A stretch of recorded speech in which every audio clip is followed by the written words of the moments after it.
الحمد لله الذي لا نحصي ثناء عليه وهو كما أثنى على نفسه ونشهد أن لا إله إلا الله وحده لا شريك له ونشهد أن سيدنا ومولانا محمدا عبده ورسوله أرسله بالحق بشيرا ونذيرا وداعيا إلى الله بإذنه وسراجا منيرا صلى الله تعالى عليه وعلى آله وعلى أصحابه وبارك وسلم تسليما كثيرا كثيرا أما بعد فأعوذ بالله من الشيطان الرجيم بسم الله الرحمن الرحيم الحج أشهر معلومات فمن فرض فيهن الحج فلا رفث ولا فسوق ولا جدال في الحج وما تفعلوا من خير يعلمه الله وتزودوا فإن خير زاد التقوى وقال النبي صلى الله تعالى عليه وسلم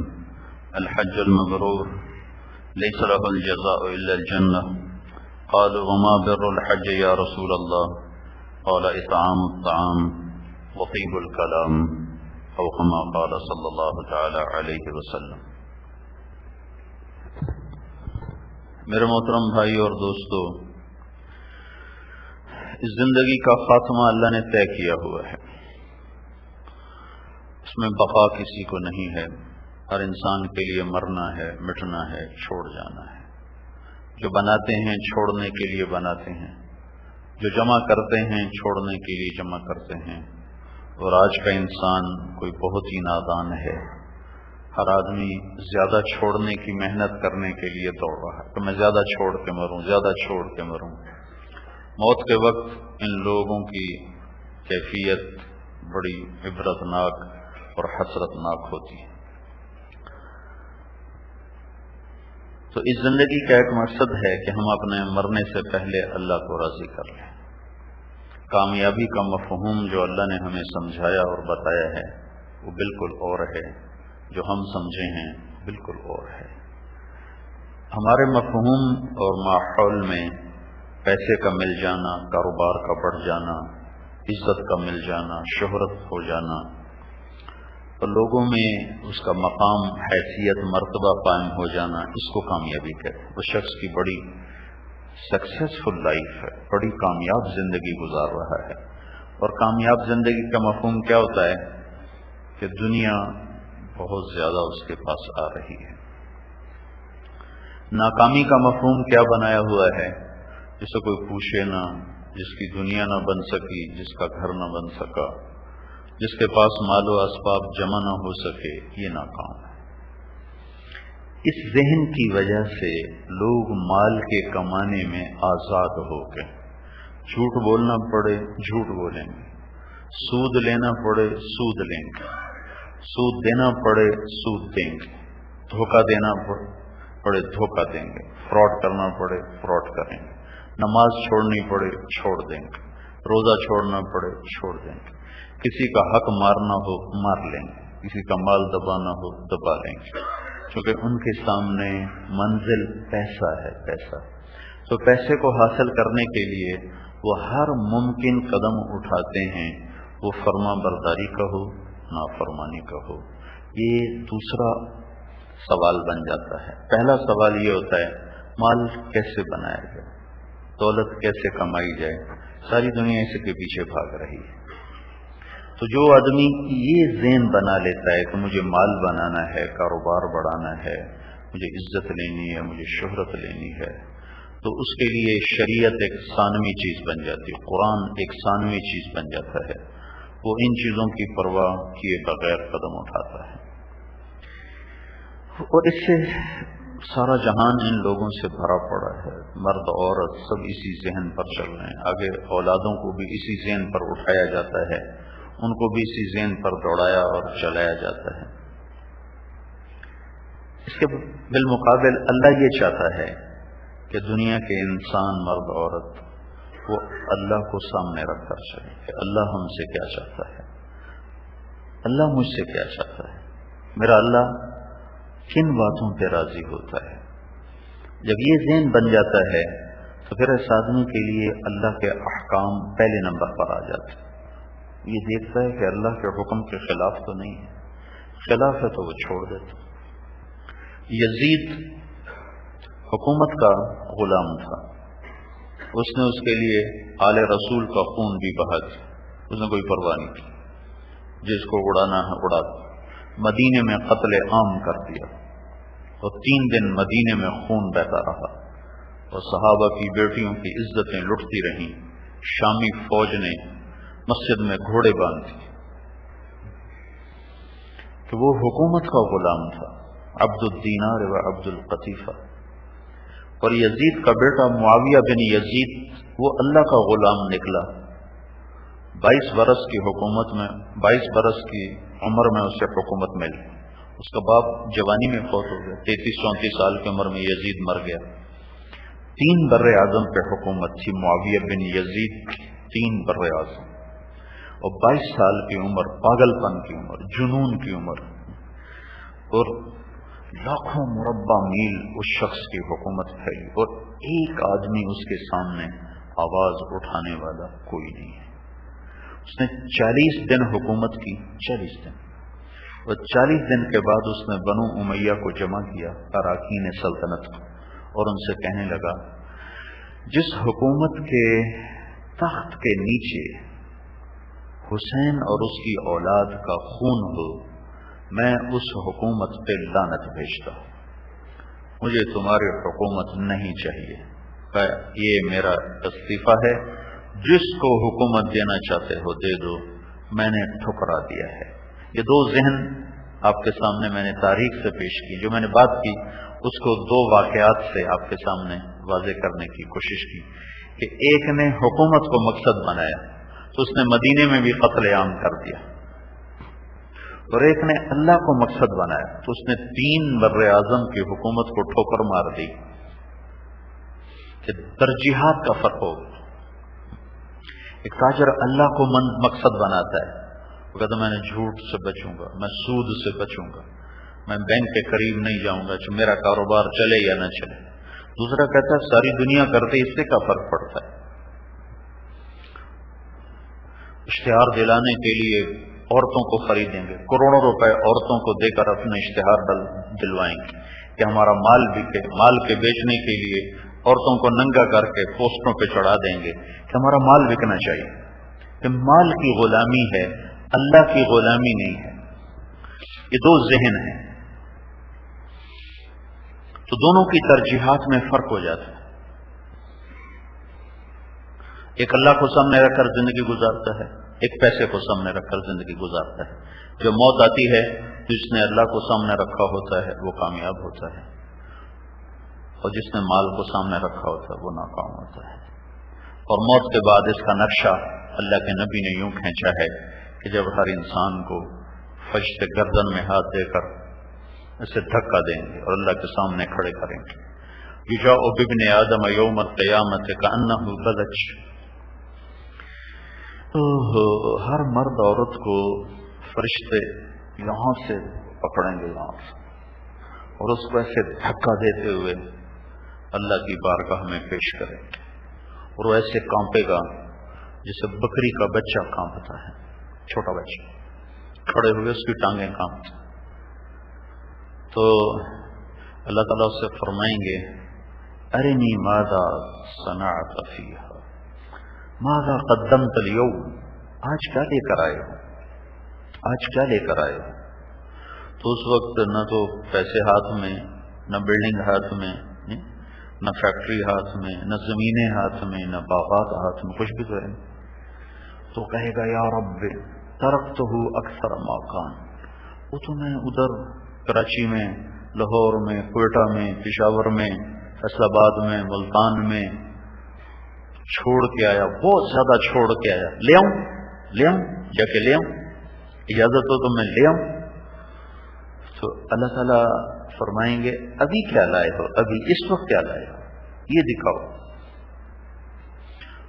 تو وہ گھبرائے گا، تو ادھر دیکھے گا، تو ایک دم اللہ اس کے اعمال کی فوٹو اس کے سامنے کر دے گا، جو کچھ کیا ہے سامنے۔ رات کو زنا کیا ہے اللہ دکھا دے گا، رات کو تہجد پڑھی اللہ دکھا دے گا، رات کو شراب پی اللہ دکھا دے گا، رات کو تلاوت کی، اللہ دکھا دے گا، ایسے دکھائے، وہ گھبرا کے ایسے دیکھے گا تو ادھر سے اللہ اس کی ریل چلا دے گا، جو کچھ کیا ہے اللہ سامنے دکھا دے گا، پھر ایسے گھبرا کر سامنے دیکھے گا تو آگے اللہ جہنم دکھائے گا بھڑکتی ہوئی، تو نہ وہ بھاگنے کا نہ وہ رکنے کا، تو پھر اللہ تعالیٰ فرمائے گا اس کے اعمال پیش کیے جائیں۔ جیسے ابھی میرے کرتے کا ایک رنگ روپ ہے جو نظر آتا ہے، لیکن یہ جو میں بول رہا ہوں اس کا نہ رنگ ہے نہ روپ ہے، یہ نظر میں نے بولا اور ہوا میں تحلیل ہو گیا، تو آخرت میں الٹ ہو جائے گا، جو کچھ مادی چیزیں ہیں یہ زیرو ہو جائیں گی، نظر ہی نہیں آئیں گی، اور جو کچھ عمل کیا وہ شکل سامنے، جھوٹ کی شکل ہوگی، سچ کی شکل ہوگی، پاک دامنی کی شکل ہوگی، شراب پینے کی شکل ہوگی، سود کھانے کی شکل ہوگی، جھوٹ بولنے کی شکل ہوگی، ظلم و ستم کی شکل ہوگی، نماز چھوڑنے کی شکل ہوگی، ذکر تلاوت کی شکل ہوگی، یہ ساری چیزوں کی ہر گناہ اور نیکی ایک تصویر صورت بن کے سامنے ہے، لگے گا تولے جائے گا۔ اگر اس کے گناہ بڑھ گئے اور نیکیاں گھٹ گئیں تو فرشتہ اعلان کرے گا ان فلان ابن فلان قد خفت موازینہ وشقی شقاء لا یسعد بعدہ ابدا۔ یہ وہ جو آخری مہر لگتی ہے، جس کاغذات مکمل ہو جاتے ہیں تو نیچے مہر لگائی جاتی ہے جو اس کو قابل ثبوت بنا دیتی ہے کہ ہاں یہ اٹیسٹڈ چیز ہے۔ تو ایک فرشتہ اعلان کرے گا فلاں فلاں کا بیٹا، فلاں فلاں کی بیٹی، اس کی نیکیاں گھٹ گئیں اور وہ ناکام ہو گیا اور وہ ناکام ہو گئی، اور آج کے بعد کبھی اسے کامیابی کا منہ نہ دیکھنا پڑے گا، آج کے بعد یہ کبھی کامیاب نہ ہوگا۔ ہو اگر یہ مرد ہے تو اللہ کی طرف سے حکم ہوگا خذوہ، جب یہ اعلان ہو جائے گا کہ یہ ناکام ہو گئے تو اللہ تعالیٰ فرمائیں گے خذوہ فغلوہ ثم الجحیم صلوہ، اسے پکڑو، اسے باندھو اور اسے جہنم میں ڈالو۔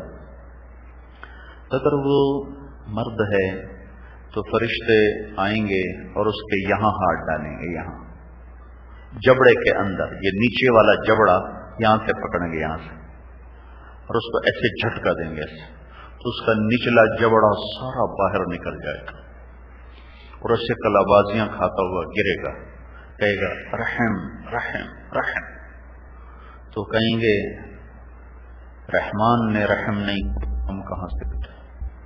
اگر پکڑ ہے تو اس کے سر کی چوٹی سے پکڑیں گے، بالوں سے سر کی چوٹی سے پکڑ کے جھٹکا دیں گے تو ایسے کلابازیاں کھاتی ہوئی گرے گی اور کہے گی رحم رحم رحم، تو فرشتے کہیں گے رحمان نے رحم نہیں کیا، ہم کہاں سے رحم کریں؟ ناکام، اس کو کہتے ہیں ناکام، یہ ناکام ہو گیا۔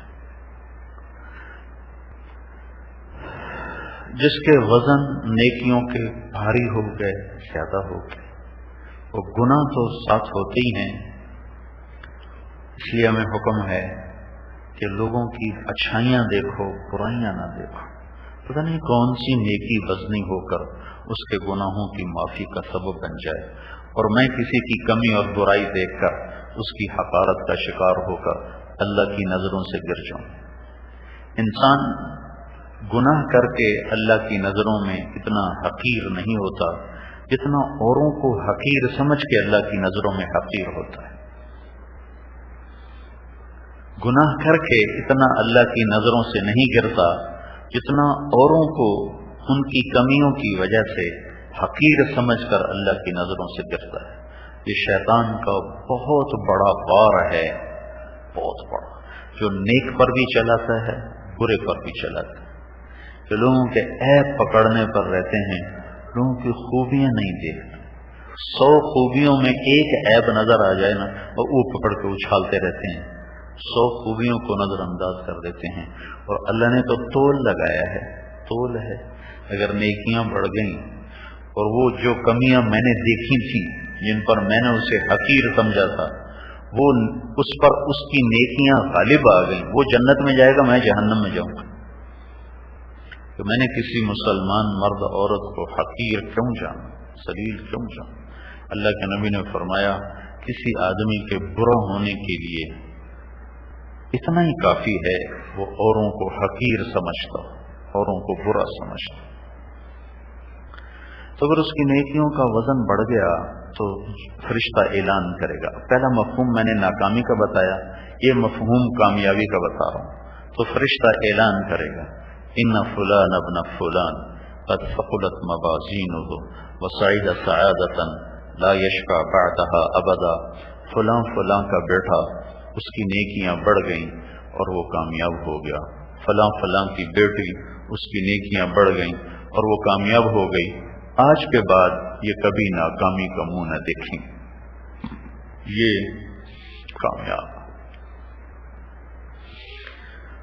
تو جب یہ اعلان ہوگا سعید سعادۃ، کامیاب ہو گیا،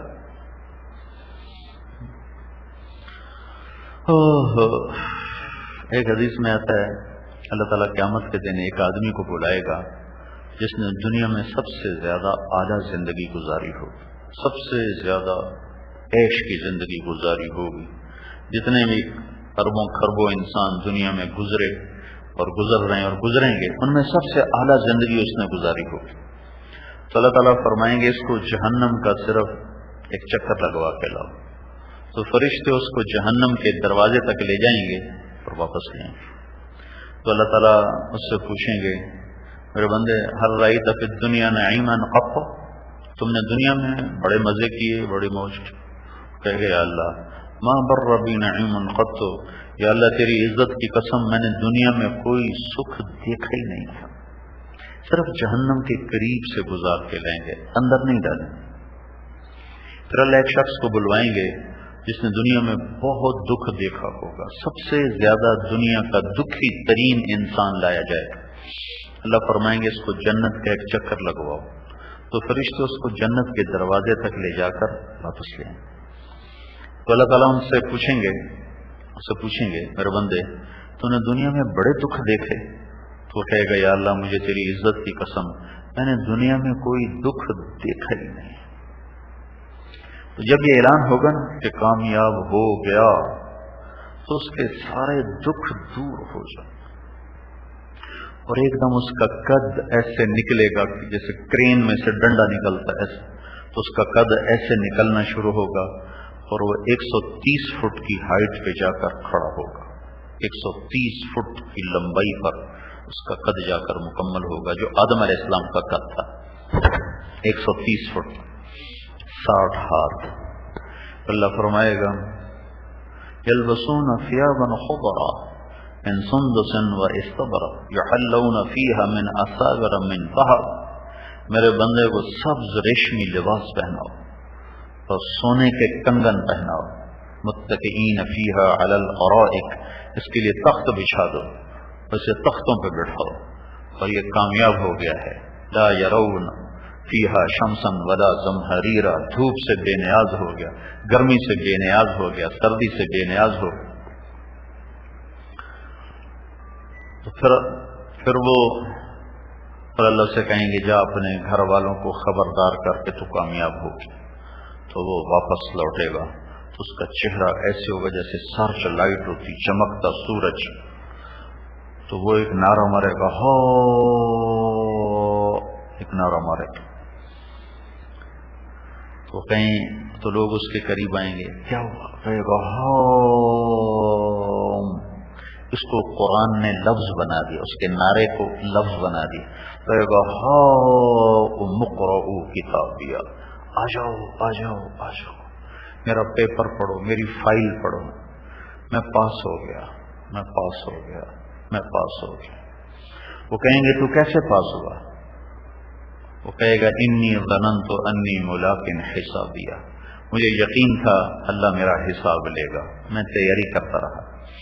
اس مکالمے میں اللہ شریک ہو کر عرشوں سے اللہ کی آواز آئی، فَهُوَ فِي عِيشَةٍ رَاضِيَةٍ، اسے عالی شان زندگی مبارک ہو۔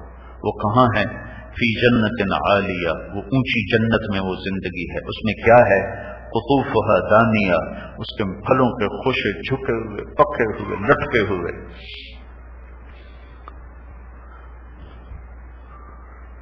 کیا کرو اب یہاں؟ کلو کھاؤ، اور کیا کرو؟ وشربو پیو، اور کیا ہوگا؟ ہنیئا، کھانے کی تکلیف نہیں، پینے کی تکلیف نہیں، کھانے پہ پخانا نہیں، پینے پہ پیشاب نہیں، بد پرہیزی کرنے پہ بیماری نہیں، ہنیئا، اور کوئی کام نہیں۔ کلو وشربو ہنیئا، اس وجہ سے بما اسلفتم فی الایام الخالیہ، جو تم نے دنیا میں اچھے عمل کر کے مجھے راضی کیا، اس کی یہ جزا ہے، اس کا یہ صلہ اور بدلہ ہے۔ تو یہ دو طرح کے لوگ دنیا میں زندگی گزارنے والے ہیں۔ ایک وہ ہیں جو مال کو اپنا معبود بنا کر چلتے ہیں، اس پر ہر چیز لٹاتے چلے جاتے ہیں۔ کچھ لوگ ہیں جو اللہ کو اپنا مطلوب بناتے ہیں اور ہر شے اس پہ لگاتے چلے جاتے ہیں۔ ایک تیسرا طبقہ ہے، ایک تیسرا طبقہ ہے، یہ وہ طبقہ ہے جو نہ پوری اللہ کی مانتا ہے نہ پوری شیطان کی مانتا ہے۔ کبھی یہ اللہ کی ماننے میں سرگرم ہوتے ہیں، کبھی شیطان کی ماننے میں سرگرم ہوتے ہیں۔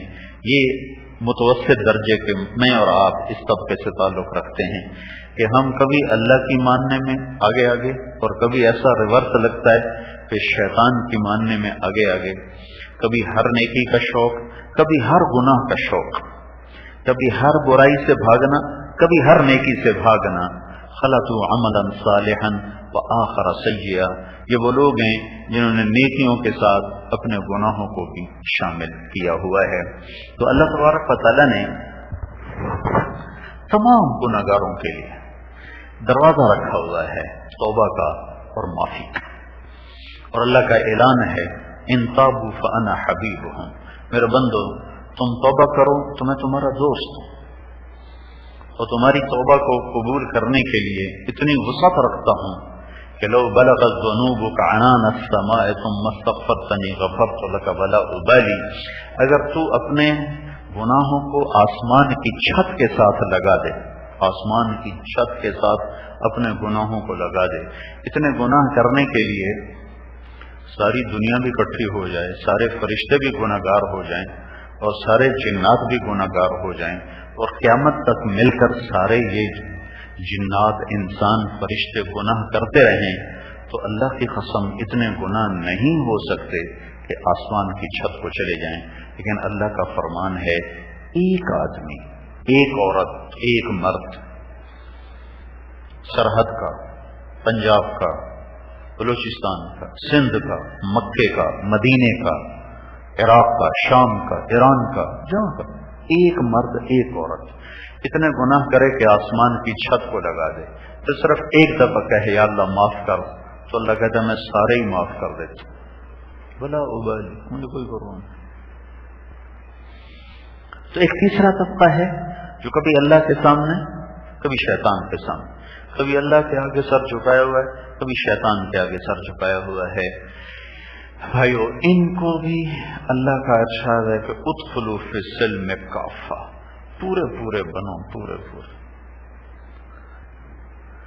پورا بننے کے لیے صرف علم کافی نہیں ہوتا، صحبت بڑی ضروری ہے، صحبت کے بغیر پختگی نہیں آتی۔ یہ ہمیں اللہ نے ہمیں تبلیغ کا کام دیا ہے، یہ بڑی نعمت عظمیٰ ہے، بڑی عظیم نعمت ہے۔ میں آپ سب سے درخواست کروں گا پاکستان واپس جا کر آپ تبلیغ میں باقاعدہ وقت دینا شروع کریں۔ یہ صحبت پختگی لاتی ہے، نیک ماحول، نیک صحبت اور نیک سفر، نیک جگہ کا، مسجد کا قیام، یہ آہستہ آہستہ آہستہ نیکی کے پلڑے کو جھکا دیتا ہے اور گناہوں کے پلڑے کو اٹھا دیتا ہے، اور نیکیاں مرغوب ہو جاتی ہیں، گناہوں سے نفرت ہو جاتی ہے۔ میں یہ آپ سب بھائیوں سے گزارش کروں گا کہ آپ واپس جا کر تبلیغ میں وقت ضرور لگائیں، اس میں ایمان کی ترقی ہے۔ پہلے اہل اللہ ہوتے تھے، بڑی بڑی شخصیات، ان کی صحبت میں زندگیوں میں تبدیلی آتی تھی، اب وہ اٹھ گئے، اب ایسے لوگ کوئی نہیں ہیں جن کے پاس بیٹھ کر زندگیوں میں انقلاب آئے۔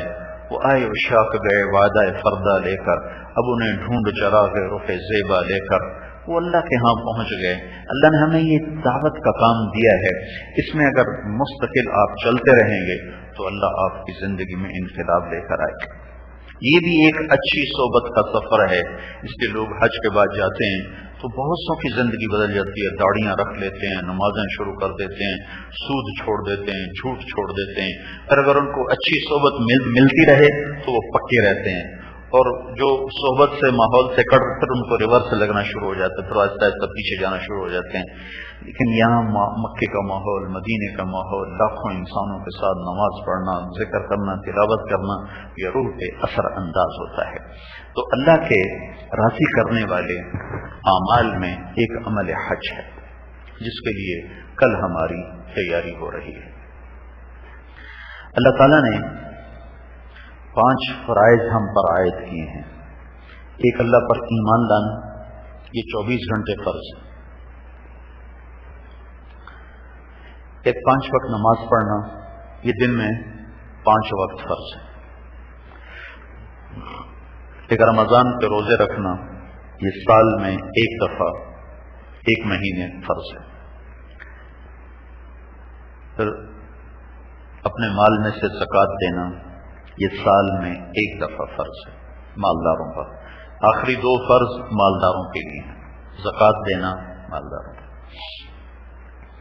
اللہ کے نبی کا فرمان ہے، ایک زمانہ آئے گا میری امت کے مالدار زکوٰۃ دینا چھوڑ دیں، کہیں گے ہماری اپنی کمائی ہے، ہم نے اپنی محنت سے کمایا، ہم نے اپنی محنت سے کمایا، یہ ٹیکس ہم کہاں سے دیں؟ تو یہ قارون کے ساتھی بن جائیں کہ قارون کو بھی اللہ تعالیٰ کے نبی موسیٰ علیہ السلام نے کہا تھا زکوٰۃ دو، تو ان کی زکوٰۃ تھی 10%، ہماری تو 2.5%. ہمیں تو 100 پہ 2.5 روپے دینے پڑتے ہیں، ان کو 100 پہ 10 روپے دینے پڑتے تھے. تو دنیا میں اتنا مال کسی کو اللہ نے دیا ہی نہیں. کیا آپ اندازہ لگائیں کہ جس کے خزانوں کی چابیاں اٹھانے کے لیے پوری جماعت تھی، لَتَنُوءُ بِالْعُصْبَةِ أُولِي الْقُوَّةِ، صرف چابیاں اٹھانے کے لیے ایک پوری جماعت تھی. تو اس نے جب حساب جوڑا تو کہاں سے کہاں بات چلی، تو اس نے الٹا ہی چکر چلا دیا. خیر وہ الگ بات ہو جائے گی. تو چوتھا فرض ہے زکوٰۃ دینا، جس سے مال پاک ہو جاتا ہے. اور یہ اللہ کے نام پہ خرچ کرنا ایسا عجب عمل ہے، اس کا ادنا درجہ ہے زکوٰۃ. اللہ تعالیٰ اور اللہ کے فرشتے اللہ کے نبی پر درود پڑھتے ہیں. ان اللہ وملائکتہ یصلون علی النبی. پھر اللہ ہمیں کہتا ہے یا ایھا الذین آمنوا صلوا علیہ وسلموا تسلیما. یہ اللہ ہمیں کہتا ہے کہ تم بھی میرے نبی پر درود پڑھو. تو رسول اللہ صلی اللہ علیہ وسلم وہ ہستی ہیں جن پر اللہ بھی درود پڑھتا ہے اور اللہ کے فرشتے بھی درود پڑھتے ہیں. اور عجب بات ہے کہ جو اللہ کے نام پر مال خرچ کرتے ہیں، اللہ تعالیٰ اپنے نبی کو یہ کہہ رہا ہے، اپنے نبی کو، کہ میرے حبیب میں اور میرے فرشتے اور ایمان والے تیرے اوپر درود پڑھتے ہیں، اور تو ان پر درود پڑھ جو میرے نام پر مال خرچ کرتے ہیں. اللہ اپنے نبی کو کہہ رہا ہے کہ تو بھی درود پڑھ. کس پر؟ اپنی امت کے ان لوگوں پر درود پڑھ جو میرے نام پہ مال خرچ کرتے ہیں. خذ من اموالهم صدقۃ تطہرهم بها وتزکیہم وصل علیہم ان صلاتک سکن لهم. یا میرے محبوب تو درود پڑھ جو میرے نام پہ مال خرچ کرتے ہیں. مالداروں پر ہے. غریبوں کو قرآن میں 10 دفعہ آیا ہے آتوا الزکاۃ آتوا الزکاۃ آتوا الزکاۃ، زکات دو زکات دو زکات دو. 82 دفعہ آیا ہے مال خرچ کرو مال خرچ کرو مال خرچ کرو. 10 دفعہ زکات دو اور 72 دفعہ مما رزقناہم ينفقون انفقوا مما رزقناکم. عام حکم دیا ہے، غریب سے بھی کہا ہے تو بھی مال لگا. کہ ایک تو اللہ پہ قرضہ چڑھتا ہے، دوسرا اللہ تعالیٰ مصیبتوں کو ڈالتا ہے، تیسرا اللہ رزق کھول دیتا ہے. آپ نے فرمایا ہر مسلمان کے ذمے ہے صدقہ کرنا، علی کل مسلم صدقہ. تو صحابہ نے کہا ان لم یستطع یا رسول اللہ، اس کے پاس پیسہ ہی نہ ہو تو وہ کیسے صدقہ کرے؟ تو آپ نے فرمایا یعمل بیدیہ ویتصدق وینفق علی نفسہ، تو اسے چاہیے کہ وہ مزدوری کرے اور مزدوری کر کے کچھ پیسے اللہ کے نام پہ خرچ کرے اور کچھ اپنے بچوں پر خرچ کرے۔ اگر زکوٰۃ کا حکم زندہ ہو جائے تو کسی بھی ملک میں کوئی فقیر نہیں رہ سکتا۔ اگر زکوٰۃ کا حکم زندہ ہو جائے، اگر مالدار لوگ زکوٰۃ دیں، صرف لاہور شہر، صرف کراچی شہر کے لوگ زکوٰۃ دینا شروع کر دیں، ایک کراچی شہر کے مالدار زکوٰۃ دینا شروع کر دیں تو کراچی سے لے کر گلگت تک کوئی ایک آدمی بھوکا نہیں رہے گا، لیکن لاکھوں میں ایک آدمی ہے جو زکوٰۃ دینے والا ہے۔ پانچویں چیز جو اللہ نے ہم پر فرض کی وہ حج ہے۔ ایمان 24 گھنٹے فرض ہے، نماز 5 دفعہ فرض ہے، روزے سال میں 30 دن فرض ہیں، اور زکوٰۃ سال میں 1 دفعہ مالداروں پر فرض ہے، اور حج زندگی میں 1 دفعہ فرض ہے۔ ہر عمل کی تلافی کے لیے دوسرا عمل موجود ہے، یعنی اگر ابھی ہم نے مغرب کی نماز پڑھی ہے، اس میں اگر کوئی کمی بیشی رہ گئی ہے نا، اگر زندگی باقی ہے تو کل مغرب اور آ رہی ہے، اس کو بہتر پڑھ کے یہ کمی پوری کی جا سکتی۔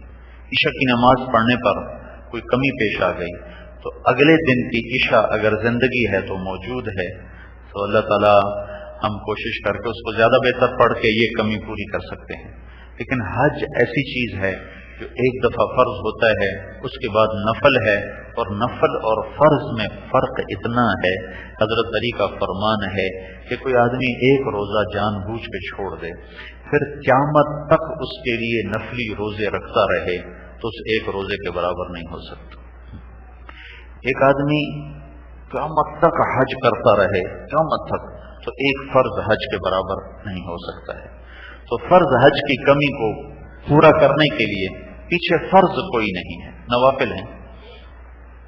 تو ویسے تو جو احرام باندھ لیتا ہے تو احرام باندھنے کے بعد سب پہ حج فرض ہو جاتا ہے، لیکن ایک کی فرضیت نفل کے درجے میں ہے اور فرض والے کی فرضیت فرض کے درجے میں ہے۔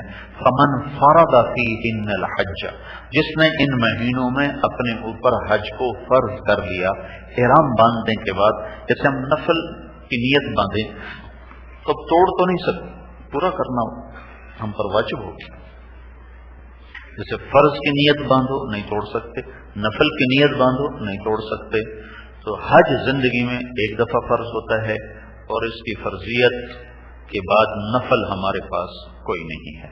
کل ہمارا اللہ کے فضل و کرم سے یہ سفر شروع ہو رہا ہے، اس کا اجمالی خاکہ کوئی اتنا مشکل نہیں ہے۔ حج اپنے رش کی وجہ سے، جگہ کی قلت کی وجہ سے اور ٹرانسپورٹیشن کی وجہ سے یہ مشکل ہو گیا ہے، ویسے کرنے میں یہ کوئی اتنا مشکل نہیں ہے۔ جب رش نہیں ہوتا تھا اور سڑکیں بھی نہیں تھیں، راستے بھی نہیں تھے، آسانی سے سارے مناسک ادا ہو جاتے تھے۔ اب اس میں مشکل پیش آ گئی ہے ازدحام کی وجہ سے۔ تو کل 8 تاریخ ہے، اپنی جگہ سے، چونکہ اکثر لوگوں کا حج تمتع ہے، ایک حج افراد ہوتا ہے جس میں گھر سے ہی حج کی نیت کر کے آدمی نکلتا ہے، ایک حج قران ہوتا ہے جس میں عمرہ اور حج دونوں کی نیت کر کے آدمی گھر سے نکلتا ہے، ایک حج تمتع ہوتا ہے جس میں صرف عمرے کی نیت کر کے سفر کیا جاتا ہے اور عمرہ کرنے کے بعد احرام کو کھول دیا جاتا ہے۔ اگر اللہ تعالیٰ بار بار آنے کی توفیق دے تو کبھی افراد کرے، کبھی تمتع کرے، کبھی قران کرے، کیونکہ تینوں کے افضل ہونے کے قول موجود ہیں، تینوں کے۔ امام مالک فرماتے ہیں حج افراد افضل ہے۔ کیوں افضل ہے؟ کہ اللہ کے رسول نے جب صلی اللہ علیہ وسلم جب ذوالحلیفہ سے احرام باندھا تو آپ نے کہا لبیک حجۃ اللہم لبیک، یا اللہ میں حج کا تلبیہ پڑھتا ہوں، افراد۔ تو اللہ کے نبی کی پسند افراد تھی، تو امام مالک کا فتویٰ ہے کہ حج افراد سب سے افضل ہے۔ تو جبریل آ گئے، انہوں نے آ کے عرض کی یا رسول اللہ، آپ عمرہ شامل کریں حج کے ساتھ. یہ کیوں شامل کریں؟ ایک بدعت کو روکنا تھا. عربوں میں حج کے مہینے میں عمرہ کرنا معیوب سمجھا جاتا تھا. تو اس رسم کو توڑنے کے لیے اللہ نے جبریل کو بھیجا کہ جا کر میرے نبی سے کہو عمرہ شامل کرے. تو پھر آپ نے حجتن و عمرتن، لبیک حجتن و عمرتن دونوں شامل کر لی. تو آپ نے خود حج قران کیا. اس چیز کو لے کر ابو حنیفہ رحمۃ اللہ علیہ کے قول کے مطابق حج قران افضل ہے. جب آپ مکہ تشریف لائے اور آپ نے حج کو اپنے عمرہ فرما لیا تو آپ نے اپنے تمام صحابہ کو حکم دیا کہ احرام کھول دو. حج افراد والے بھی کھول دو، حج قران والے بھی کھول دو. تمتع والوں نے تو کھولنا ہی تھا، سب کھول دو. تو صحابہ حیران پریشان، یا رسول اللہ کیوں کھول دیں؟ کہ بس کھول دو، میں جو کہہ رہا ہوں. تو انہوں نے کہا آپ کھولیں. تو آپ نے فرمایا میرے ساتھ قربانی کا جانور ہے.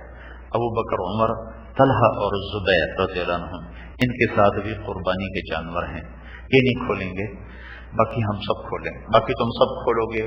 پھر آپ نے کہا لَوَسْتَقْبَلْتُ مِنْ أَمْرِي مَسْتَدْبَرْتُ، اگر مجھے اس بات کا پہلے خیال آ جاتا، مدینہ سے اگر مجھے اس بات کا خیال آ جاتا تو میں جانور اپنے ساتھ نہ لاتا اور میں بھی تمہارے ساتھ احرام کو کھول دیتا.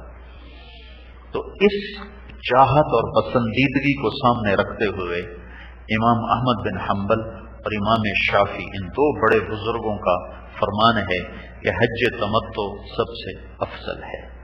تو تینوں حجوں کو افضل ہونے کی کہیں نہ کہیں سے تائید حاصل ہے. تو اگر اللہ بار بار آنے کی توفیق دے تو کبھی تمتع کرے، کبھی افراد کرے، کبھی قران کرے. دیر سے آئے تو کبھی افراد کر لے، کبھی قران کر لے. لمبا ہو قیام تو تمتع کر لے. تینوں حج کے برکات اور ثمرات کو لینا بہتر ہے. تو آپ نے افراد کی نیت فرمائی، عملی طور پر قران کیا، تمتع کو پسند فرمایا اور اپنے حج کو آخر میں رکھا. 12,000 کا مجموعہ لے کر آپ 25 ذوالقعدہ کو ہفتے کے روز ظہر کی نماز پڑھنے کے بعد تھوڑی سی حج پر بیان فرمایا اور غسل فرما کے سہارا بستی سے کپڑا آتا تھا اچھی قسم کا. سہارا پہلے یمن میں تھا، اب مسقط میں ہے. وہاں کی 2 چادروں کا احرام باندھا، بغیر نیت کے 2 چادریں زیب تن فرمائیں اور آپ ذوالحلیفہ تشریف لائے 12,000 کے مجمع کے ساتھ. رات یہاں قیام فرمایا، 5 نمازیں پڑھیں اور عصر، مغرب، عشاء، فجر، ظہر، 5 نمازیں پڑھیں مسافرانہ قصر کے ساتھ. یہاں ابو بکر کے بیٹے پیدا ہوئے، محمد بن ابی بکر، اسماء بنت عمیس کے بطن سے. اور فجر کے بعد آپ نے احرام کی تیاری فرمائی، غسل فرمایا. اس کے بعد آپ نے تیل لگایا، خوشبو لگائی. خوشبو جسم پہ لگا سکتے ہیں، احرام چادروں کو نہیں. احرام کی نیت کرنے سے پہلے جسم پہ خوشبو لگائی جا سکتی، بالوں پہ، داڑھی پر، ہاتھوں پر خوشبو لگائی جا سکتی، چادر پر نہیں. پھر شہد لگایا. شہد اس لیے لگایا کہ آپ کے بال شانوں تک تھے، بڑے بڑے، تو وہ ہوا میں، کیونکہ سر پر نہ پگڑی نہ چادر، تو ہوا میں وہ بکھر نہ جائیں، تو شہد لگا کر گوند کی طرح ان کو چپکا دیا. اور پھر آپ نے ظہر کی نماز پڑھی اور اپنی اونٹنی پر سوار ہوئے قصوا پر، اور قبلہ رخ ہو کر آپ نے کہا لبیک حجۃ اللہم لبیک لبیک لا شریک لک لبیک ان الحمد والنعمت لک والملک لا شریک لک. پھر صحابہ نے بھی کہا تو جبریل آیا کہ یا رسول اللہ، اللہ تعالیٰ کہہ رہے ہیں کن حجاجا فجاجا، اللہ کہہ رہے ہیں زور سے لبیک کہیں، زور سے. جو پتھر پہاڑ دن کا درخت سنے گا قیامت کے دن آپ کے حق میں یہ گواہی دے گا. تو اس کے بعد آپ وہاں سے چلے اور ملل پہنچے. ملل سے چلتے ہوئے روحا پہنچے، روحا سے چلتے ہوئے عطایا پہنچے.